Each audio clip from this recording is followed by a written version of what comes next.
Sa video na to ay pupuntahan natin ang daan na magkokonekta sa bayan ng Paumbong, Bulacan at ng barangay Taliptip, Bulacan, Bulacan.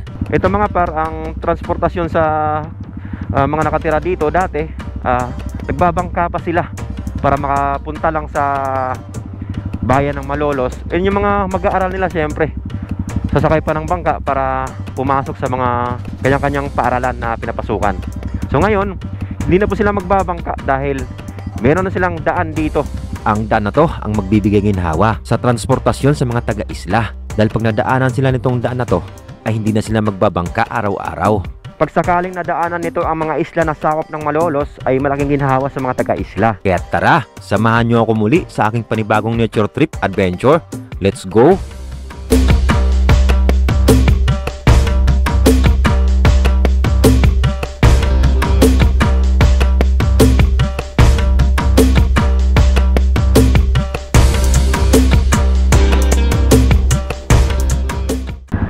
Alright, magandang araw sa inyo mga par. Ngayon ay pupuntahan natin ang ginagawang daan sa Paumbong, Bulacan na kukonekta sa Taliptip, Bulacan, Bulacan. Bali, update na natin yung ginagawang daan na to kasi marami nang request na gawang kulit ng video. So mamaya ko na sasabihin sa inyo mga par kung anong benefits itong daan na to. And shout out sa Passion Custom sa napakasolid na riding jersey. So tara, samahan nyo ko mga par. Let's go!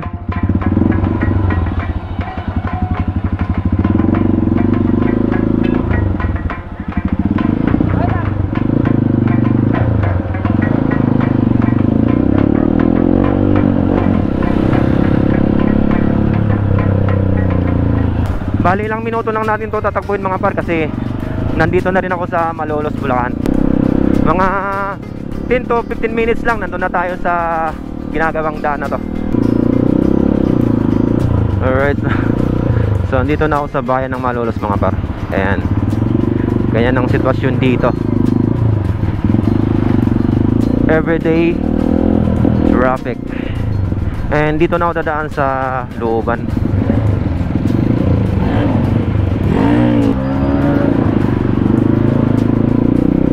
Mga par, dito ako dadaan sa looban para makita nyo rin yung mga sinaunang bahay.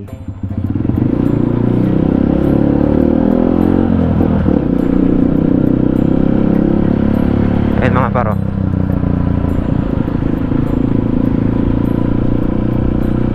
Yung iba dito inaayos na. Ayan, oh.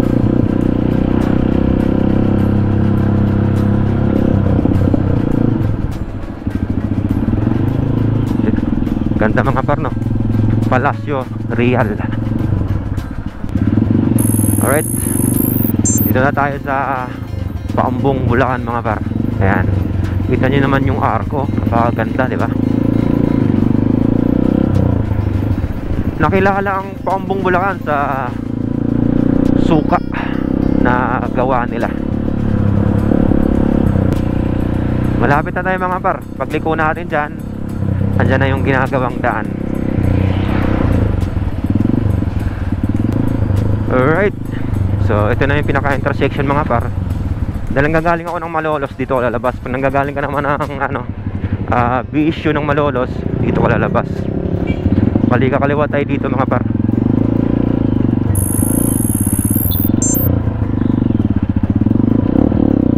Ayan, ito yung pinaka-landmark, pure gold ng Paumbong, Bulacan.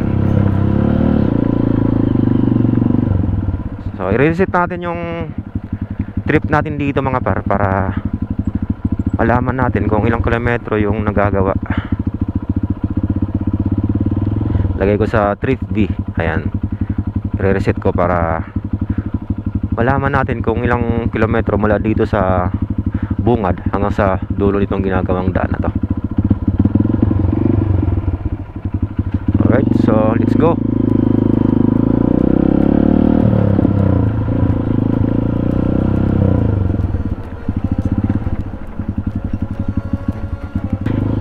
Itong daan na to mga par, proyekto ito ng San Miguel Corporation. Tapos tatagos ito o kukonekta ito sa New International Airport na ginagawa sa may Taliptip, Bulacan, Bulacan. And ang kagandahan dito sa ginagawang daan na to mga par ay magbabago sa transportasyon sa madadaanan itong daan na to. Halimbawa na lang nito mga par, itong community na to. Ito mga par, ang transportasyon sa mga nakatira dito dati, nagbabangka pa sila para makapunta lang sa bayan ng Malolos. And yung mga mag-aaral nila syempre sasakay pa ng bangka para pumasok sa mga kanyang-kanyang paaralan na pinapasukan. So ngayon, hindi na po sila magbabangka dahil meron na silang daan dito. So tara.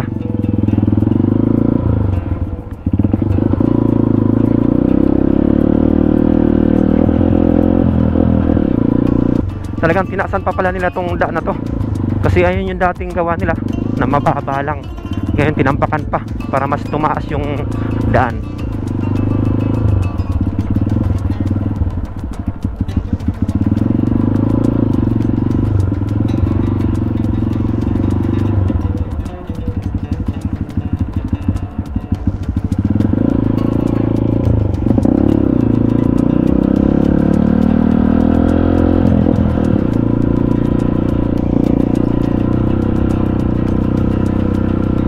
Ito yung pangalawang tulay mga par. Ayan.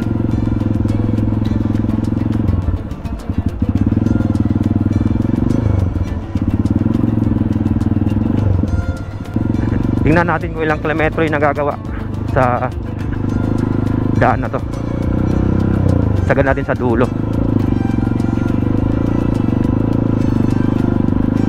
And marami na rin mga panampak sa gilid. Sagarin natin sa pinakadulo mga par para malaman natin kung ilang kilometro mula doon sa bungad hanggang dito sa dulo. Alright, so ito na yung pinakadulo mga par. And 1 kilometers yung haba na nagagawa nila ngayon.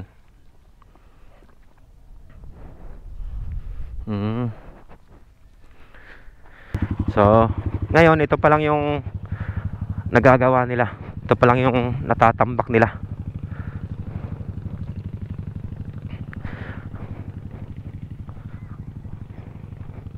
Yun o, sobrang taas ng tambak. Kasi ito mga par, itong part na to palaisdaan to mga par. Pero ngayon siguro na-harvest na. So ngayon hanggang dito pa lang yung nagagawa. 1 kilometro mula sa bungad hanggang dito sa dulo. Itong daan na to mga par, mula dito sa Paumbong, Bulacan ay kukonekta sa Barangay Taliptip, Bulacan, Bulacan, kung saan ginagawa ang New International Airport. Sa inisyal na plano nitong daan na to mga par, bago ito kumonekta sa Taliptip, Bulacan, Bulacan, ay kukonekta muna ito sa Barangay Calero, Barangay Panasahan, din kakaliwa ito sa Barangay Matimbo, din dadaan sa Fisheries, din kukonekta sa highway ng Malolos. Then pag kukonekta naman ito sa Barangay Taliptip, Bulacan, Bulacan, kung saan ginagawa nga po ang New International Airport, pag sakaling nadaanan nito ang mga isla na sakop ng Malolos, ay malaking ginhawa sa mga taga-isla. Sa mga hindi po nakakaalam, ay may mga isla po na nandito sa part ng Malolos. Ang isla na sakop ng Malolos ay Isla Masile, Isla Babatnin, Isla Namayan, Isla Kaliligawan, at ang pinakadulo na isla na sakop ng Malolos ay Isla Pamarawan. Sa hindi ko po nabanggit, paki-comment na lang. Pag sakaling nadaanan sila nitong daan na to, ay malaking ginhawa sa mga taga-isla mga par. Lalong-lalo na sa mga mag-aaral na araw-araw nagbabangka pa para makapasok sa kanya-kanyang paaralan dito sa bayan ng Malolos. And also sa mga nagtatrabaho, sa mga naghahanap buhay dito sa bayan ng Malolos, at di lang sa bayan ng Malolos mga par. Yung iba sa malalayo pa pumapasok na araw-araw nag-uuwian sa kanya-kanyang mga isla dito sa part ng Bulacan. So napakalaking ginhawa kasi malaki ang posibilidad pag nadaanan ang isla ng Masile ay posibleng magkakaroon ng daan mula sa isla ng Masile papuntang isla ng Pamarawan. Pag nangyari po yon, ay malaking ginhawa sa mga taga-isla. May sticker? Sticker ba? Follow ako sa iyo.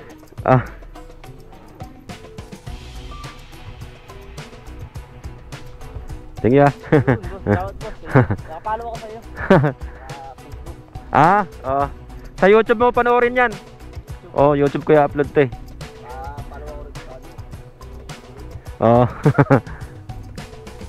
Thank you. Ayan, thank you par. Panoorin mo sa YouTube yan kasi sa YouTube to eh. Okay. So ayan, may followers pa tayo dito sa Facebook. So, ayan po yung update dito mga par. At kung umabot kayo sa part na to, huwag kalimutan mag-subscribe. Maraming salamat sa panonood. Bye-bye!